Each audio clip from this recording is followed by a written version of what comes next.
10, 11, 12 জিলহজ মাসের এই 3 দিন, মানে কোরবানির দিন আমরা যেটারে বলি তারপরের 2 দিন সহ,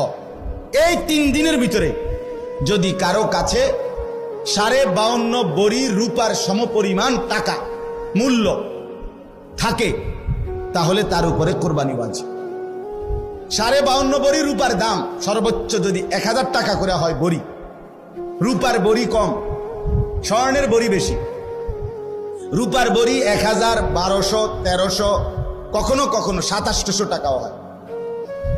তাইলে যদি 1000 করে গড়ে হয় তাহলে 52,500, 52,500 কিনা এই ঈদের দিন, কোরবানির ঈদের দিন এবং তারপরের 2 দিনের মধ্যে যে কোনো টাইমে কারো কাছে যদি নিজের ঘরের এই মৌলিক প্রয়োজন, ওই যেটা আমি বললাম হাওয়ায় যে আসলি, বউ বাচ্চার বাজার, ওষুধপত্র সহ আমরা মৌলিক খরচ যেটা মোটা দাগের, এই মৌলিক খরচ যা তার অতিরিক্ত যদি ওই পরিমাণ টাকা সম্পদ কারো কাছে থাকে তার উপরে